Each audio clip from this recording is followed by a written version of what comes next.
I was in my friend's guest room, watching my place through my phone's security cameras.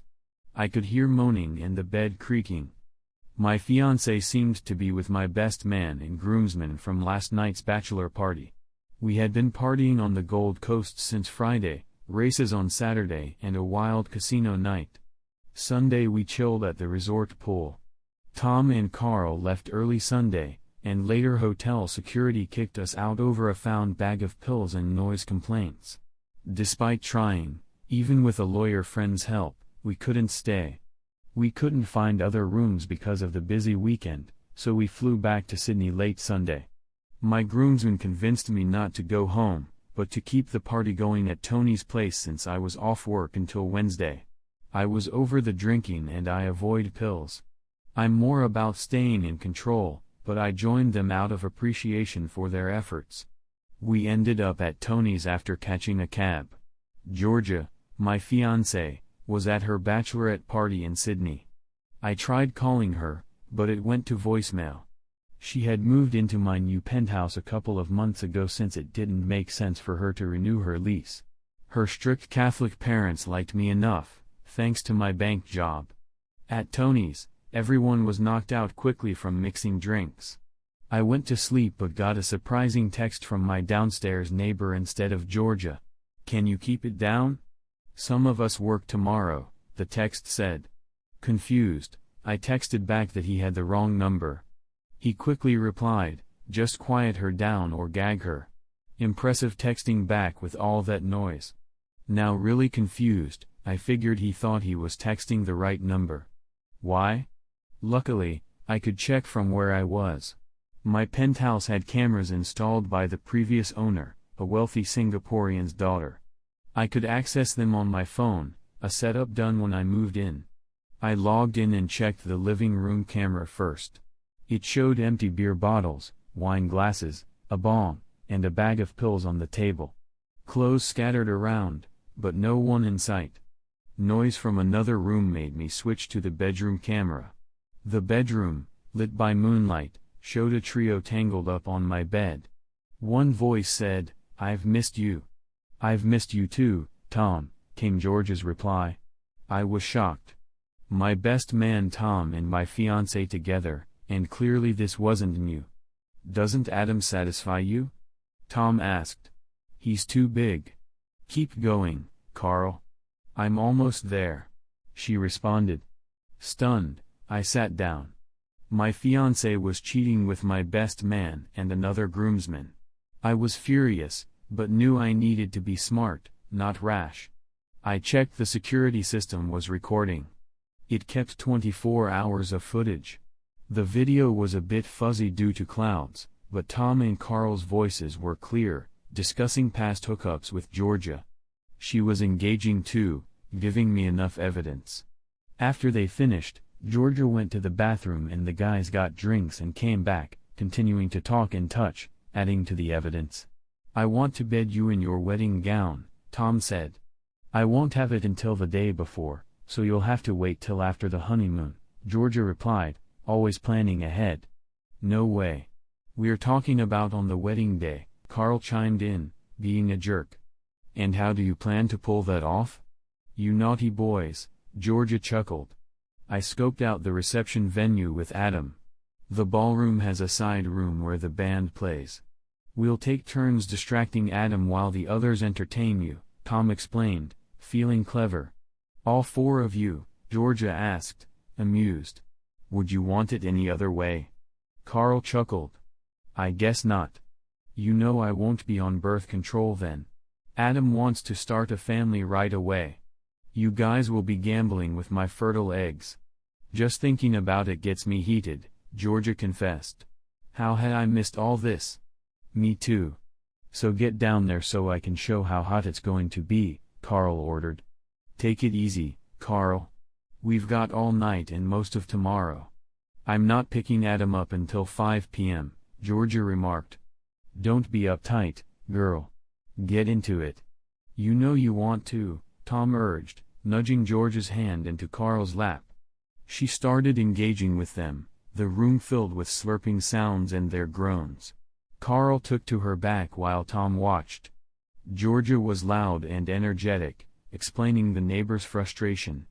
I turned off the security feed, having seen enough. The recordings were safely stored on a hard drive hidden in my closet. Needing a plan for revenge, I went to the living room where Tony and Jeff were still out cold. I grabbed a beer from the fridge and noticed an old newspaper article about drink spiking, which gave me an idea. Just then, my phone rang again. It was my neighbor, saying he reported a noise complaint to the police. Perfect timing. I called the police myself. "You've reached NSW Police. How can we help?" "My God, you need to get to my apartment. I think my fiancée is being attacked." I feigned panic. "Please remain calm. Can you give us some details?" "How can I calm down?" "Send someone now." "Why do you think she's being attacked?" "My neighbor's complaining about noise, but I'm not even there." "How can there be noise if I'm not there?" "Please, hurry." "How do you know about the complaint?" she asked calmly. "He texted me about his complaint and that he's calling you." "Please, you have to send help," I pleaded. "What's the address for the noise complaint?" she continued. This was worse than dealing with a call center or automated voice systems. Thank goodness it wasn't a real emergency. I provided my home address. "Please hold for a moment." 30 seconds later, she returned. "I'm transferring your call now." Another 30 seconds passed before a male voice came on the line.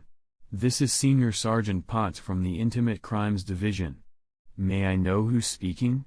"Oh, thank goodness. I'm Adam Spencer. Please send help for my fiancée. Something terrible is going on." I faked starting to cry.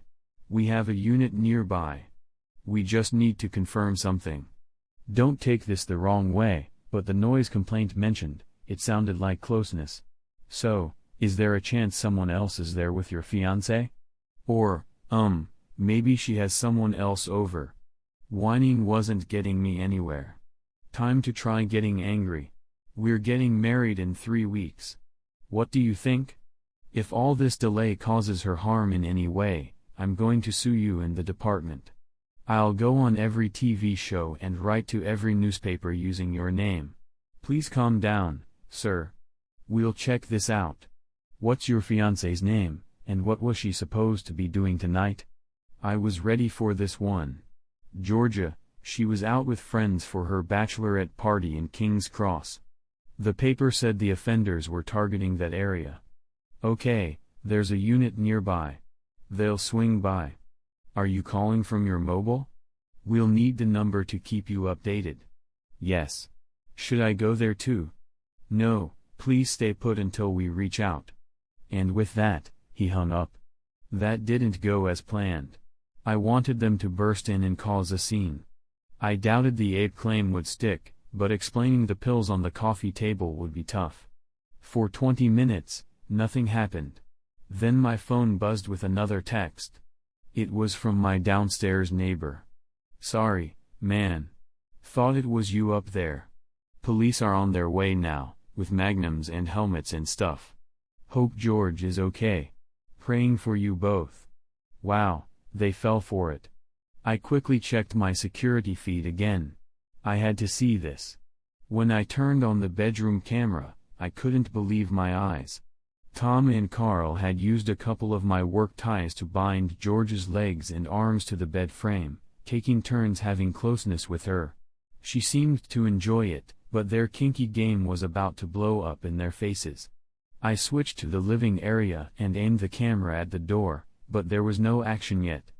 Georgia started screaming again, which I hoped would motivate the police to act swiftly. After 3 minutes, I started to doubt my neighbor's message, but then the door slowly opened. 2 officers entered and checked the living area. They signaled to 4 others waiting outside, and they all moved toward the bedroom. I went back to the bedroom camera, and Tom was still at it with Georgia while Carl was pleasuring himself over her face. They were completely unaware of what was about to happen, and then chaos erupted. The police burst through the door with lights blazing. They shouted, "Armed police, get on the floor now." Tom and Carl were caught off guard. One of them was kicked in the chest, sending him sprawling. Tom kept going despite the chaos until another officer grabbed him by the hair and pulled him off Georgia, leaving him lying on the floor next to Carl. What a sight! Carl and Tom were lying without clothes on the floor, with two cops sitting on them, handcuffing their hands behind their backs. Georgia tied to the bed, surrounded by strangers with magnums.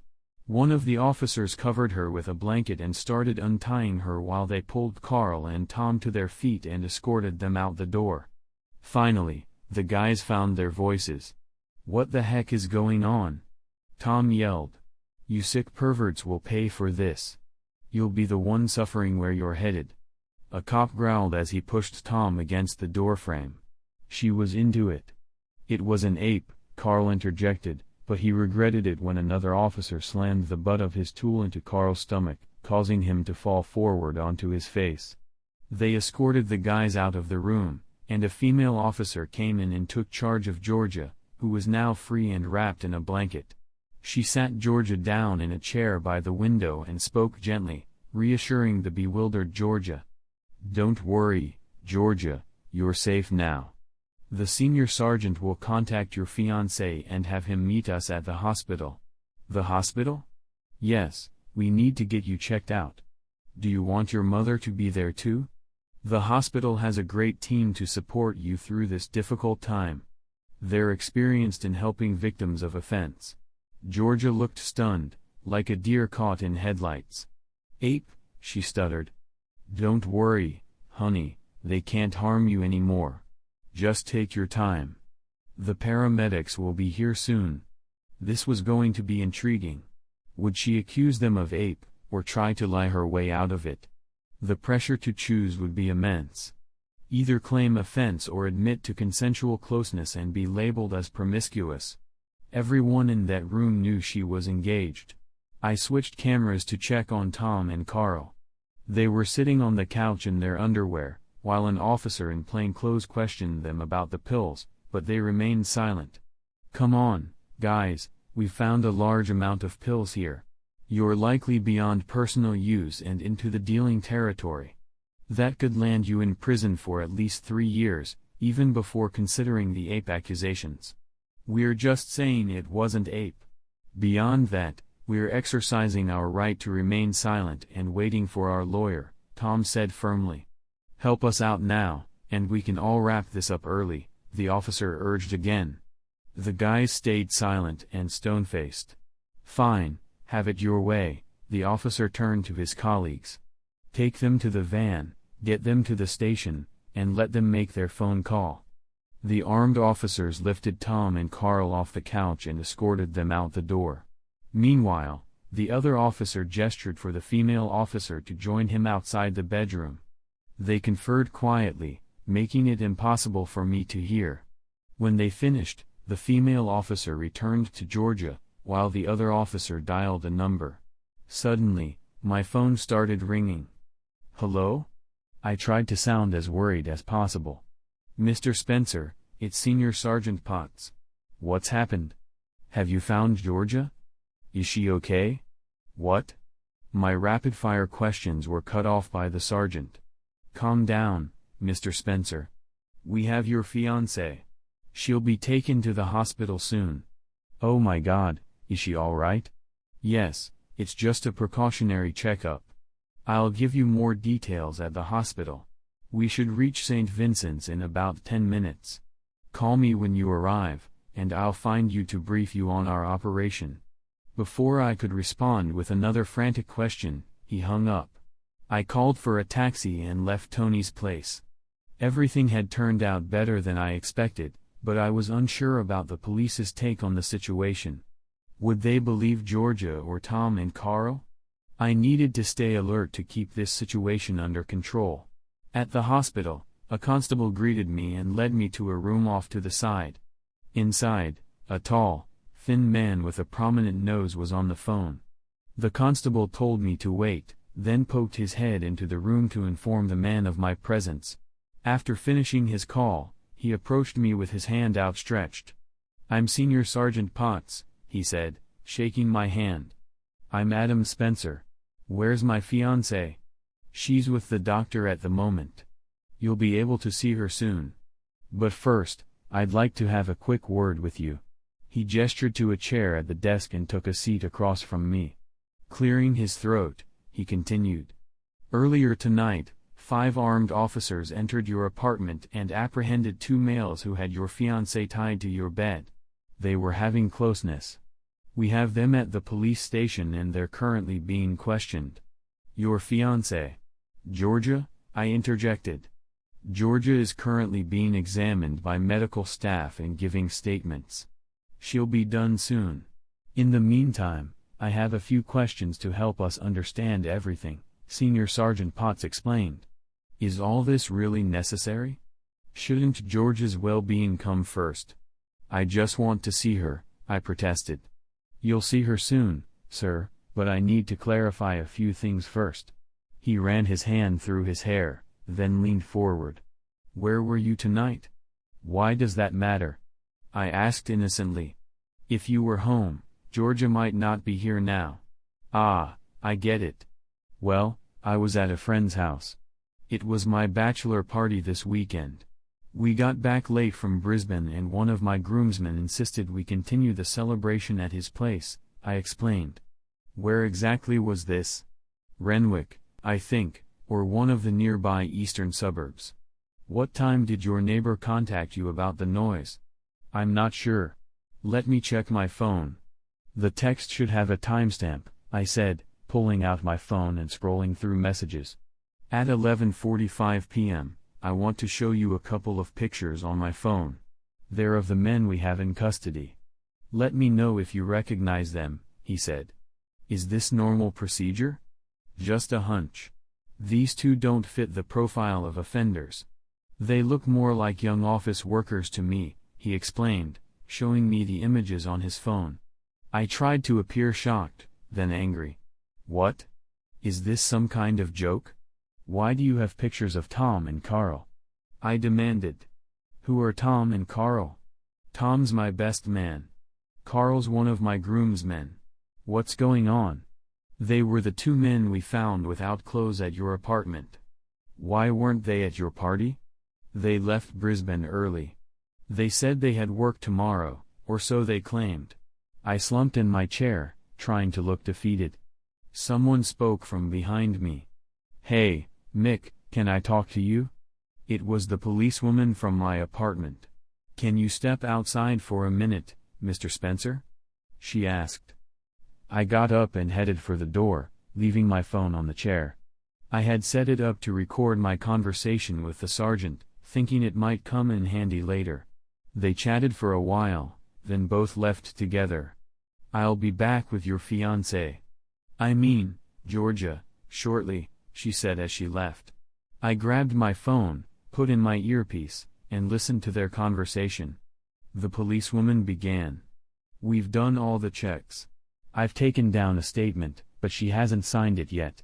What's your gut feeling on this? The sergeant inquired. Well, it's a bit off. She's definitely had closeness, but I'm not sure consent was an issue. Her story sounds scripted, like something from a TV show. Maybe she was just having one last fling before her wedding, she explained. I'm leaning that way, too. The guys in custody, more like preppy types. We have enough with the pills to hold them for the night. But her boyfriend? There's something off, like he's trying too hard to act shocked. How should we proceed? The sergeant pondered. Come with me and read George's statement. Maybe you'll think of something to ask that I missed. I've been playing the good cop, so before she signs, you can talk about the consequences of giving a false statement, she suggested. All right. How tough can I be? Will she freak out?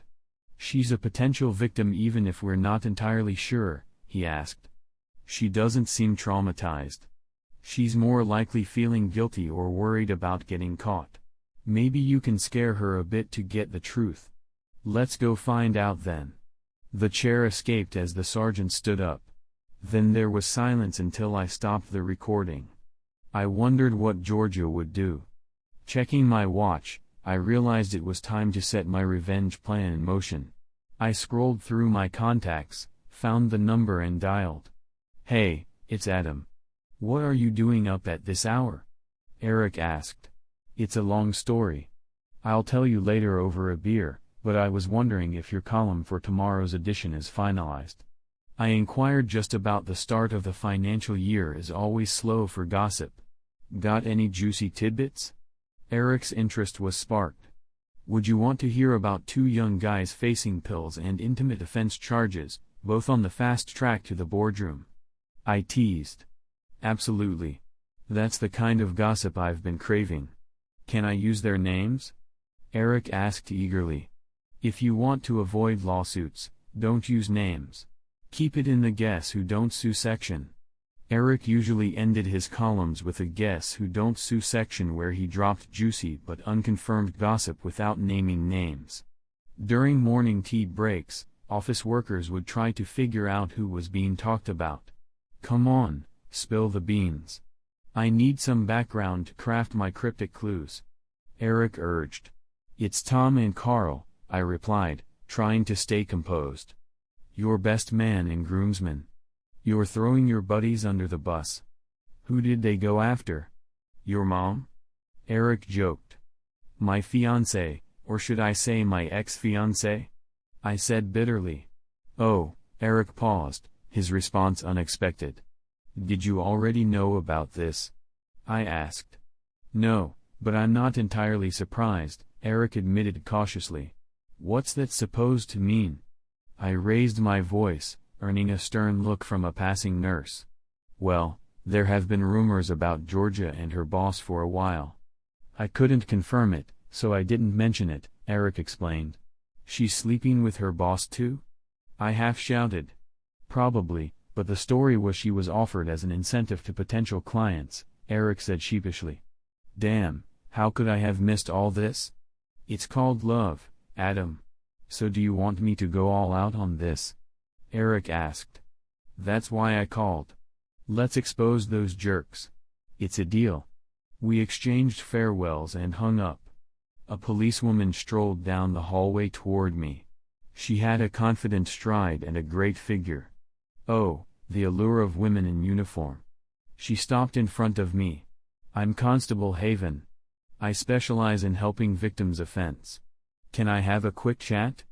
Georgia will be here soon, and hopefully I can assist both of you in overcoming this trauma together." I wasn't convinced, but I smiled and listened to her advice, which felt long until she knelt down to my level. Mostly, I found myself looking at her chest. When Georgia and Sergeant Potts came over, I stood up and played the worried fiancé, hugging Georgia as she cried. I comforted her, promising everything would be okay, even though I was secretly planning. 3 of my bridal party were already in trouble, but I had plans for the others. Both officers gave me their cards before we left.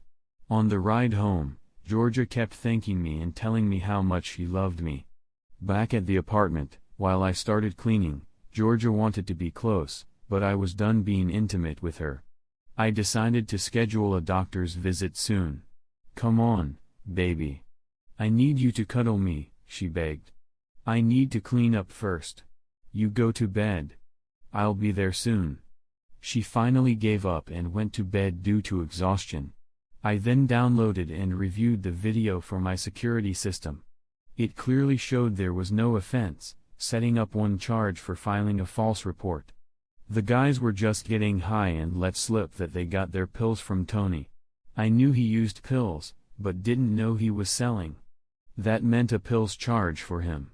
They also mentioned a big buy they funded with Tony, planning to double their money, which could mean serious charges for possession with intent to distribute. They might avoid jail with good lawyers, but their careers were ruined. I was still figuring out if Jeff was involved when I decided to send the CCTV footage to the police. Originally planning to email it later, I chose to call early, around 3 a.m., hoping to leave a voicemail but showing I wasn't hiding anything. Surprisingly, Sergeant Potts answered. "Hello, Senior Sergeant Potts?" He sounded irritated. I hoped I hadn't disturbed his sleep. "It's Adam. Adam Spencer. We met at the hospital when I picked up my fiancée. I hope I didn't wake you. No, not at all. I'm on the night shift.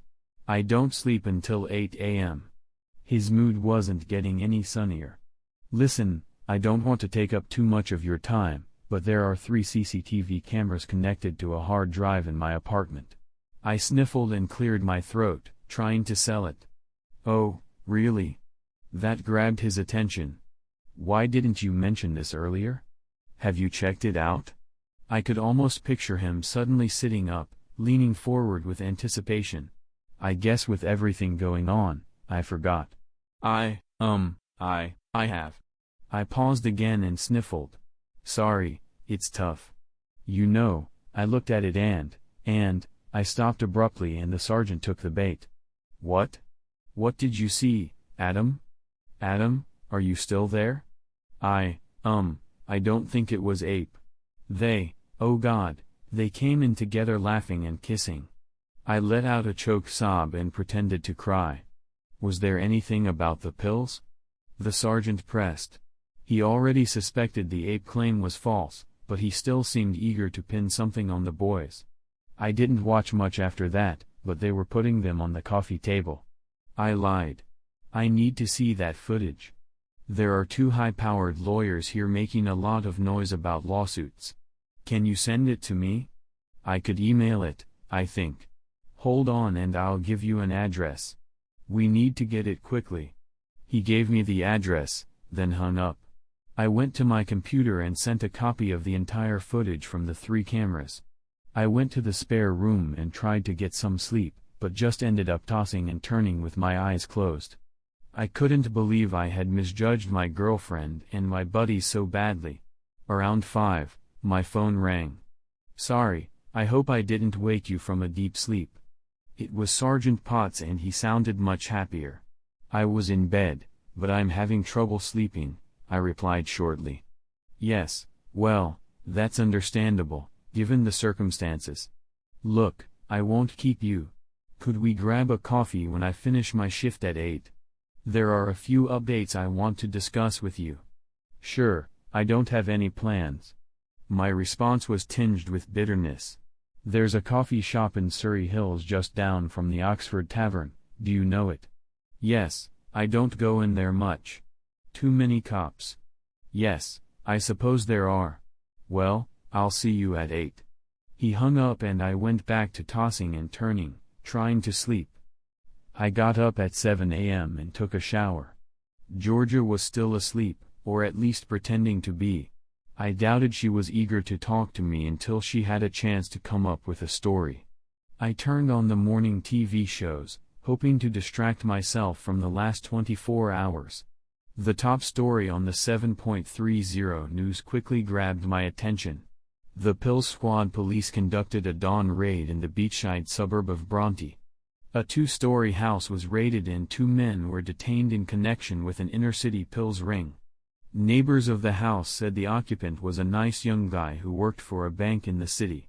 Police aren't giving any more details yet, but confirmed that a large quantity of pills had been seized.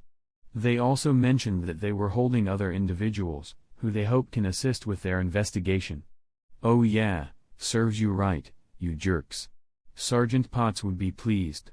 I got dressed and was about to leave to meet the sergeant, when I remembered my chat with the gossip columnist. I went back to the computer and checked the online edition. At the bottom of the CBD column, under the bold heading "Guess Who Don't Sue," which high-profile PR exec and socialite's upcoming wedding plans are on hold after she was caught red-handed with a couple of members of the bridal party? Unfortunately, her soon-to-be ex-fiancé and rising star in the private banking world wasn't one of them. Delicious, that would surely have the office workers in the city gossiping at the water cooler this morning. Suddenly, I thought of George's parents. They were good people and didn't deserve to find out about the impending troubles secondhand. I called them right away, and Jack, George's father, answered, "Hi Adam, how's the Bucks weekend going? It ended early after some trouble in Brisbane. Can I meet up with you and Janice sometime this morning?" "What's wrong, Adam?" I sensed concern in his voice. I chose not to discuss the details over the phone with Jack, instead inviting him to meet in person later in the morning at a pastry shop near his old office.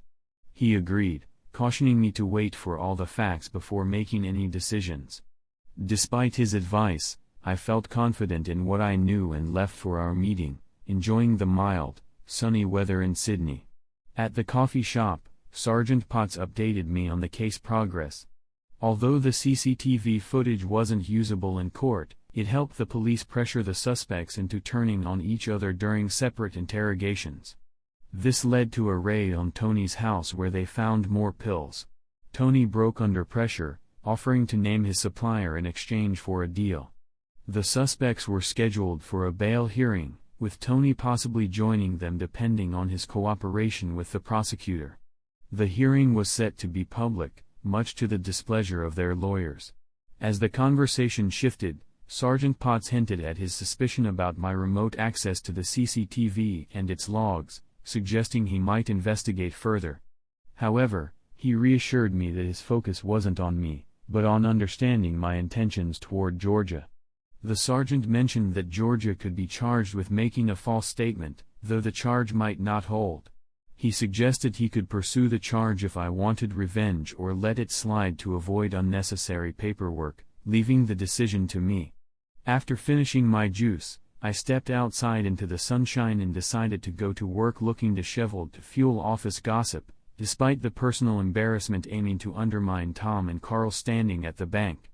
Upon entering the bank, I was met with whispers and subtle nudges as I headed to the elevator, where an awkward encounter between a secretary and the mail guy briefly silenced the usual chatter. Alone with the secretary at the CEO's floor, she offered me her number for support, which I discarded after she left. I then proceeded to the CEO's office, where his secretary, usually more standoffish, showed unexpected sympathy. She informed me Mr. Turnbull was finishing a call and would see me soon. After a brief wait, I was invited in. Mr. Turnbull, surprised to see me, acknowledged the unusual circumstances prompting my visit. I explained that I needed additional time off due to personal matters involving other employees and a PR firm we worked with. I detailed the events of my prematurely ended bachelor party, including the discovery of my fiancée and 2 colleagues with pills by the police. Mr. Turnbull told me to take whatever time I needed, and mentioned we'd touch base again on Monday. He was clearly worried when the PR firm came up, and he said they'd start an internal investigation, hinting there might be more trouble involving another executive. I caught a taxi to meet George's parents at the bakery. While waiting, I checked my security system. Georgia was in the kitchen in her lingerie, texting and then letting someone in. It was Jeff, another groomsman. In the living room, they seemed cautious around each other, with Georgia being more forward. While I was out, Jack explained he came alone because his wife, Janice, was stressed over a gossip column about us. He wanted to sue the writer, but I explained it was all true and too costly to fight. I told him about the incident with Georgia and the groomsmen. He thought they had forced her until I showed him the live security footage, which made him think I was making it all up. Using his phone, I called Georgia as she reached for hers, showing Jack the ongoing situation. He realized the wedding couldn't happen, feeling overwhelmed and worried about his wife. We left the bakery to clear our heads, avoiding talking about Georgia. Jack wanted to know when I'd tell her everything and asked to be kept in the loop, especially before taking any severe steps. After an awkward goodbye, Jack left in a taxi and I continued walking, contemplating my next steps. I revisited my CCTV feed, noting that the scene had ended with Georgia dressing and Jeff preparing to leave. Jeff was engaged to Penny Rhinehill, daughter of a wealthy Australian with substantial mining interests, potentially jeopardizing his personal and professional future. I considered using the CCTV footage to disrupt Jeff's upcoming wedding and possibly end his career with Penny's family business. Meanwhile, I planned to leverage Georgia's cooperation for my own ends, confident that I held enough influence over her actions. Heading home, I was curious about how Georgia would handle our situation, but when I got there, Georgia was gone. I hadn't expected that, but it delayed our inevitable confrontation. It also gave me time to put together a highlight reel for Penny. Jeff's conversation with Georgia when he arrived was interesting too. He was sent over by Carl and Tom's lawyers to find out what she'd told the police. Charging him with witness tampering crossed my mind, but it seemed pointless. I was sure Penny would come up with far worse punishments. He kept asking her about the pills and what she'd told the police. She said she only mentioned the ape. Jeff explained that the boys weren't being charged with ape, just pills possession and dealing. That's when she slumped onto the couch and he moved to comfort her. So now she knew the ape story was useless, which was probably why she left the apartment. Around 5 p.m., as I was making dinner for myself, the apartment door opened. I heard the click of high heels on the wooden floor, and Georgia and one of her bridesmaids, Shelley, walked into the living area. It seemed like they were sticking together for safety. When she got closer, Georgia opened her arms for a hug and said, "Adam, sweetie, where have you been? We've been so worried." Georgia sniffled, holding back tears. I didn't hug her back, keeping my arms at my sides, trying to keep my voice steady. "I've been busy talking to the police, my boss, and your dad," I replied. Georgia tensed up, caught off guard, but she tried to keep her composure. "Shelley's here to explain how they spiked my drinks last night at the bachelorette party, and I got kicked out of the club. Tom and Carl were there and offered to take me home, and that's when they took advantage of me." She tried to hug me again, but I stepped back. "Really? Is that what happened, Shelley?" I said sarcastically. "Yeah, just like Georgia said, it was just some fun that got out of hand," Shelley chimed in. "And did you spike her coffee before she slept with Jeff this morning?" I added.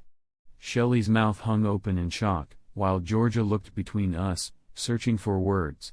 Shelley spoke first. "You are on your own now, girlfriend," she spat, heading for the door. Georgia tried to stop her, but Shelley shrugged her off, delivering one last jab.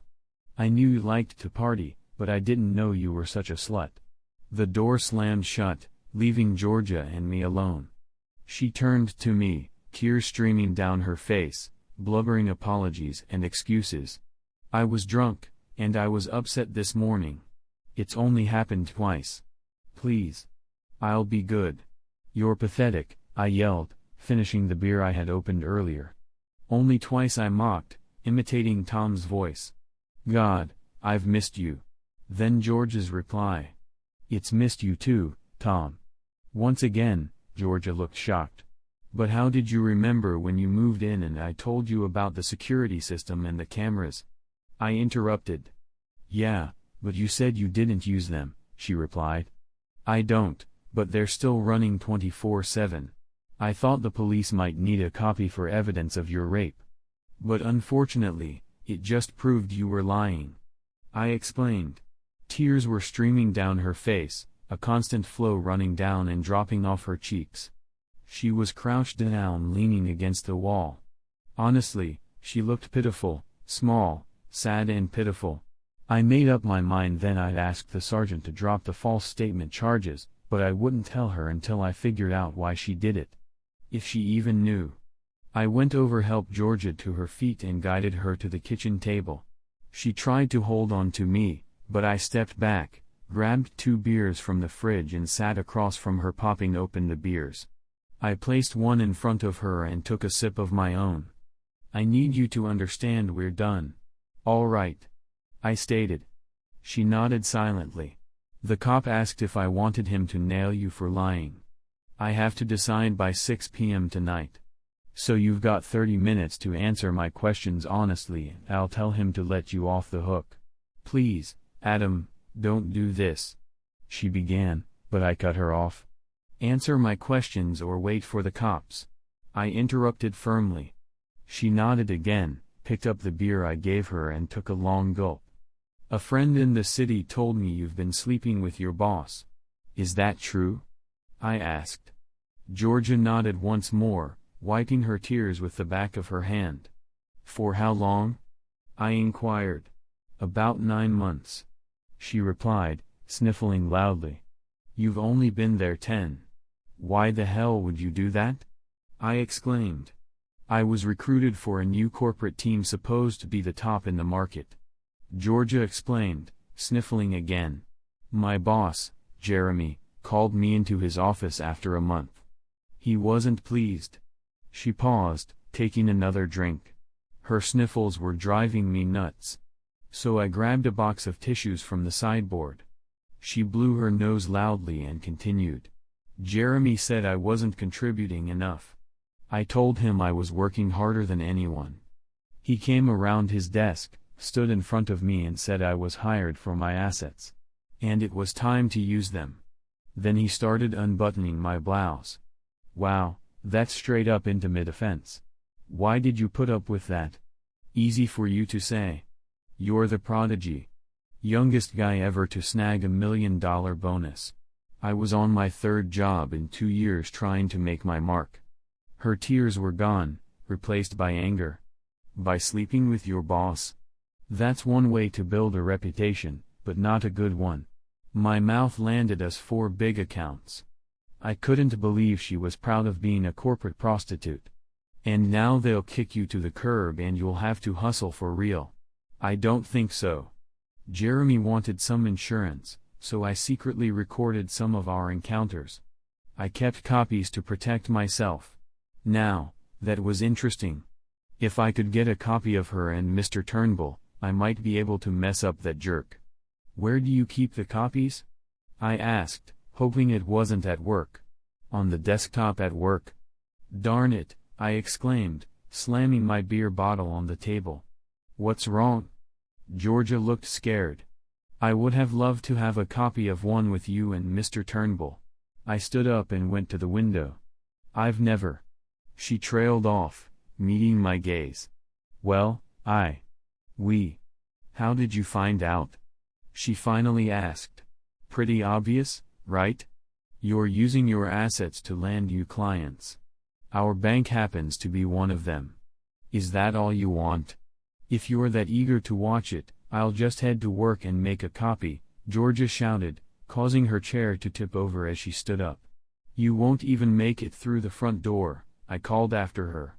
She stopped and turned back towards me. What do you mean? Your boss will be covering his tracks.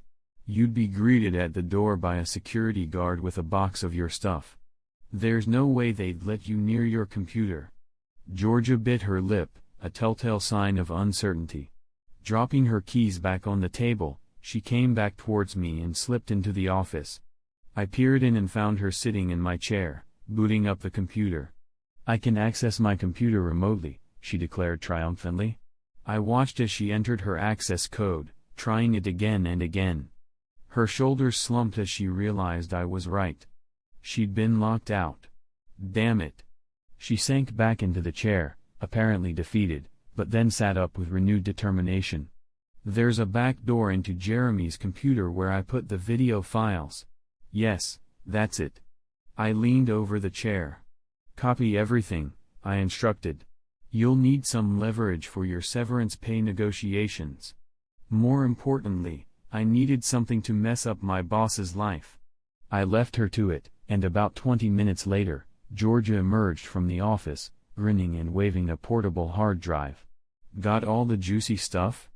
Did you manage to grab a copy of his incoming and outgoing emails? I asked hopefully. Yeah, but I thought you were after the spicy stuff, she teased, continuing to strut toward me. I raised my hand. Hold on.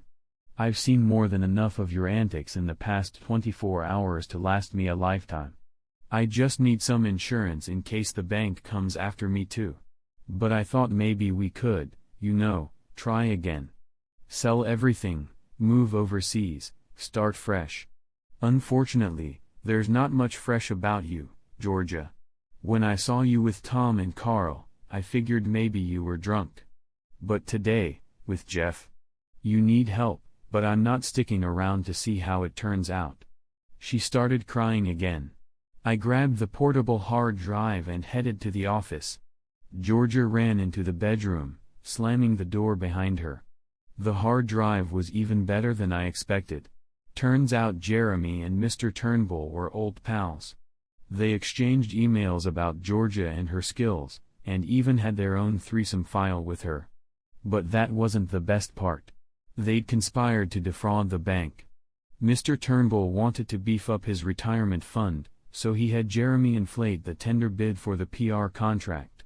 Mr. Turnbull approved it, but Jeremy only documented the agreed-upon amount on his company ledger. They split the difference 50-50. I called Sergeant Potts. "I thought you forgot," he said, looking at the clock. 6:05 p.m., I replied. "Nope, just wanted to make sure I made the right call." "What's the decision?" he asked, sounding a bit tired. "Don't go after her. Things might get rough for her without it." Do you know anyone in the fraud squad?" "I might," he said cautiously. "Why do you ask?" "I'll fill you in later," I said, avoiding the question. I didn't want to reveal too much. "Oh boy," he chuckled. "Who's in for a surprise this time?" "You'll see," I said before hanging up. Next, I called George's dad to pick her up. I wanted to sleep in my own bed tonight. Then I sent a copy of the morning's encounter between Jeff and Georgia to Penny, his fiancée. It was tough, but I hoped it would spare her more hurt. Jack arrived about 40 minutes later. It took some time to coax Georgia out of the bedroom, but eventually she emerged and I helped pack up some of her things. They left. My phone rang. It was Eric from the paper. "Did you enjoy my column today?" Eric asked, his voice brimming with enthusiasm.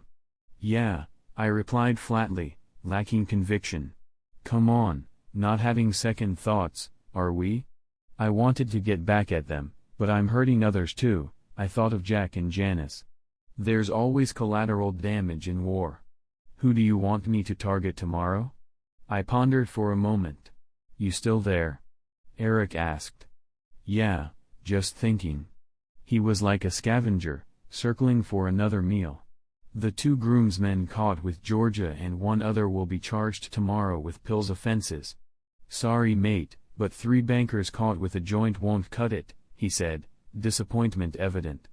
"Not possession charges, but importation and supply," I added. "Now that's better." "High-flying bankers, eh?" Eric laughed. "Got anything else for me, mate, or is that it?" "I'll be in touch if there's anything else," I said noncommittally. By then, I'd had enough for the day. I turned off my phone, disconnected the landline, shut all the blinds, and tried to get some sleep. At 9:30 the next morning, there was someone hammering on my door. It was Greg, the building supervisor. "Adam, man, what's up with your phone? I've been trying to call you," he said. I just turned them off. I needed some uninterrupted sleep. "What's going on?" I replied, a bit annoyed. "These guys have been waiting downstairs to see you for an hour." Greg stepped back, revealing one guy in a security guard uniform holding a box and another in a suit. The man in the suit stepped forward, holding a piece of paper. "Mr. Adam Spencer?" "Yes," I confirmed. "I'm from the bank's legal department. I'm here to inform you that your contract with us has been terminated under Section 112B. You've brought the bank into disrepute. Here's your severance check for 2 weeks' salary, and James has your personal belongings from your desk." He handed me a check, and the security guard placed the box on the floor. I was stunned. They were halfway back to the elevator when I snapped out of it. "Hold on. I signed a new contract 3 weeks ago, guaranteeing me 9 months' wages plus 50% of my last bonus." I shouted after them. "I know nothing about that, sir. If you want to take it up with the bank, I suggest you get a lawyer," the man in the suit said before heading to the elevator with the security guard. The building supervisor shrugged and followed them. "Sorry, mate." I picked up the box and took it inside. It contained only the contents of my desk drawers and a few photos. I wasn't going to let them get away with it. I called the lawyer who had reviewed my recent contract before I signed it. "Did your new contract kick in right away?" "Legal stuff can go either way, you know," he said hopefully. "Nope, not yet. Supposed to hit my account this Thursday, I replied. That's why they're playing hardball. They want you to fight for it. How do you want to play this? I could start legal proceedings now, and maybe we'll get a hearing by the end of the month. Damn lawyers. Could we chat with my boss at the office before that? I've got something that might change his mind about their stance, I suggested. Nothing shady, right? He inquired cautiously. Nothing I've done, I reassured him. Anything missing from the box they gave you? He questioned. Wait a second, I've got golf clubs in the storage area near the executive dining room, I realized. Perfect. Valuable? He asked. About 20 grand, give or take. I mentioned casually. Seriously? Gold-plated or what? He exclaimed. Nope, just platinum with some gold inlays. A fancy set of Honda clubs. Half a set, though. Full set's around 50 grand, I explained. Wow, I'll start on getting access to them, he said. Can you do it by 1 today? I pressed. I'll try, but it's tight with my schedule, he hesitated. Meet me at the front door with the order, and you'll get the clubs, I insisted. Deal. See you there, he agreed. After breakfast, I prepped for this showdown later. Mr. Turnbull always hit the executive dining room between 12:30 and 1:30, so a scene outside would grab his attention. Before heading out, I checked the Herald website. Eric had a jab about high-flying bankers, and there was a piece on a billion-dollar heiress breaking off her engagement. I hadn't mentioned Penny and Jeff, so where did he get that? 1 o'clock rolled around, and I waited outside the bank headquarters. The lawyer arrived 5 minutes late, pulling a document from his pocket like a champ. I had to wait for the magistrates to finish their morning sessions to get this signed, but here it is, the lawyer exclaimed. What does it let me do? I inquired as we walked toward the front door. I was aiming for general access, but the guy played hardball. It only allows you to enter the premises and grab your golf clubs, in and out, he explained. I hope that's all I need, I muttered. We reached the front door. Inside, the security guard who had returned my office belongings earlier blocked my path. Sorry, sir, I've been told to stop you from entering the building, he said, motioning for 2 other guards to join him. I held up the legal document. This is a court order granting me access to the building. Please move aside, I insisted, trying to get past him. I need to verify this first, he said, taking the order and speaking into his shoulder microphone. A couple of minutes later, the lift doors opened, and the same guy from this morning walked out. He took the court order, put on reading glasses, and quickly scanned it. Someone's been busy, he remarked, handing the order back to me. This only lets you go to the storeroom and back, no detours. He then instructed the guard, take him up to the executive storeroom and then kick him out onto the street. I headed toward the executive lifts with the guard close behind.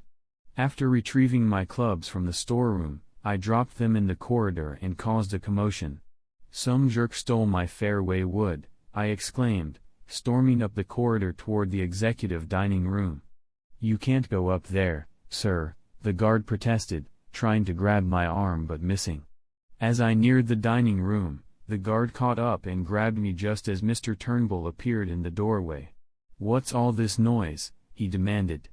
Then recognizing me, he shouted, what's he doing in here? Sorry, sir, he had a court order, the guard said as he lifted me off the floor by my collar. I stopped struggling as Mr. Turnbull was right in front of me. Mr. Turnbull, so nice to see you too, I said sarcastically. I thought you might want to review my severance package. Not a chance, he pointed to the guard. Get this lowlife out of here, now. I fished a thumb drive out of my pocket and tossed it to him. Better have a look at that when you get a chance, but not when your wife is around, I warned. Mr. Turnbull's eyes narrowed. What are you talking about? Give Jeremy a ring and he might tell you, I spat. Whatever gets him out of here, Mr. Turnbull muttered dismissively. The mention of Jeremy's name hadn't fazed him. He must have thought that angle was covered. Putting the thumb drive in his pocket, he He went back into the dining room. The guard began dragging me up the hallway. "You have 24 hours. I think you have my mobile number," I shouted toward the closing door. I grabbed the clubs on the way back. The guard didn't release my arm until I was back out in the forecourt. My lawyer was waiting and relieved me of my clubs. I was happy enough. If I got the deal I had signed up for 3 weeks ago, I could buy another set. I got a bit worried when I hadn't heard anything before I went to bed. My phone signaled a message arriving at 11:30 p.m. Meet me at Centennial Park Coffee Shop at 6:45 a.m. Gotcha. The next morning, I got to the park at 6:30, hoping to get there first. Obviously, Mr. Turnbull had the same idea. As I was walking from one side, he came from the other. We came together awkwardly, staying about 3 meters away from each other. "What do you want for the tape?" he said angrily. "Just what I'm owed by my new contract." I matched his anger. That contract wasn't valid until Thursday. That's an arguable fact. And I haven't got the time for the conversation to make it through our justice system. "I never took you for a blackmailer," he growled, his face growing red. "I never thought you'd stoop so low as to mess around with your employee's fiancée," I fired back. We stood glaring at each other until Mr. Turnbull relented. "All right, but I want the pictures and any copies you have," he demanded. "No problem. You'll get the pictures when I have a signed document from the bank confirming my rightful claim," I replied. "You'll have it today," he said, turning to leave. "Just one more thing. I want the same lawyer you sent over yesterday to bring the paperwork," I added. "That would be amusing." "Anything else?" he asked sarcastically. "Nope, that's all I need," I said, grinning. He walked away briefly, then returned closer this time. "You know you'll never work in this town. Hell, this country ever again, you little jerk," he hissed. "Nice doing business with you," I chuckled as he walked away. I still had the emails between Turnbull and Jeremy, and I'd be handing them over to the fraud squad as soon as the money hit my bank account. The following days were quiet until a bank lawyer visited with some forms for me to sign, promising payment by Thursday. I handed him a thumb drive and hard drive with data, and he left looking disheartened. By Thursday Georgia's situation had worsened. After confronting her boss while intoxicated, she was arrested for DUI and lost her license. That same day, her parents came to collect her belongings from my place. Meanwhile, Tom, Carl, and Tony were granted bail, though the prosecutor highlighted their case in a media statement about Pill's issues in the corporate sector. Jeff had disappeared, reportedly sent to a risky mining project in South America by Penny's family. That afternoon, I received a substantial sum, $720,000, into my bank account. The next day, fraud and securities detectives visited me to discuss some suspicious emails, which I admitted were obtained illegally, causing some frustration about their use in any legal action.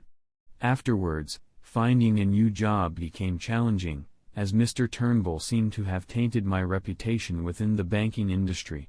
While contemplating my next steps, Penny Rhinehill offered me an escape, inviting me to join her on the family jet to Mauritius for an extended break at their luxurious compound. This spontaneous decision led to a 5-month hiatus filled with new adventures, not just with Penny but others too, marking a wild chapter of my life. I returned mainly to witness Mr. Turnbull's trial on fraud and racketeering charges.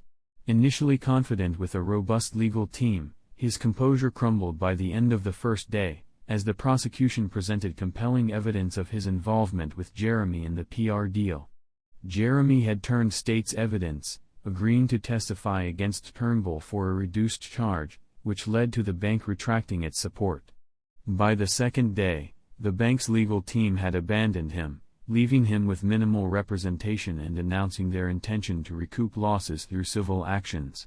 The prosecution quickly seized on this advantage, and the defense's desperate attempt to shift blame using footage of Turnbull, Jeremy, and Georgia failed to sway the narrative.